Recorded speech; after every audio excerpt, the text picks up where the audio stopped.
Morning, Steve Freed in Chicago with the morning grain comments. Well, it's sunny here in Chicago, and it kind of interesting that over the weekend, 60 to 70% of the Midwest saw rains, stretched from the Dakotas across the western Midwest into the Delta.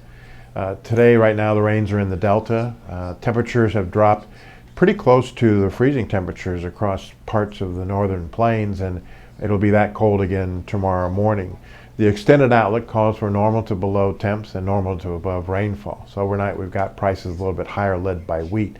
I think the wheat market is a little bit concerned about the big short position by the funds, and also the fact that some of these rains could raise some questions about quality. I don't think the market's concerned about the cold weather. It's more about the quality in the hard red and soft red winter wheat. Corn's kind of following a little bit. Again, we expect that 85, maybe as much as 90% of the corn crop is planted, and these conditions still remain mostly favorable for the crop. Beans, 50% planted, and we'll just see if there's any slowdown in the completion of the planting as we have this 2-week forecast. 950 beans, $300 meal held support.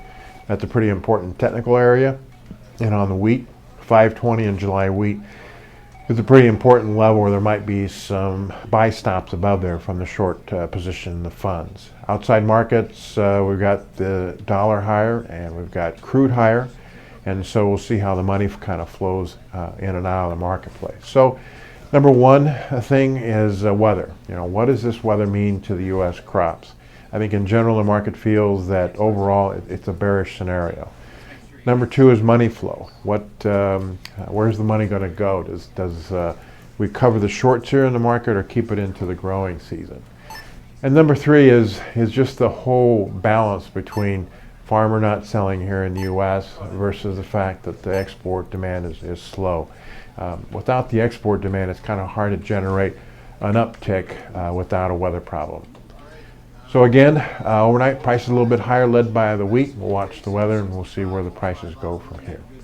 As always, these are my thoughts, not those of ADM or ADM Investor Services.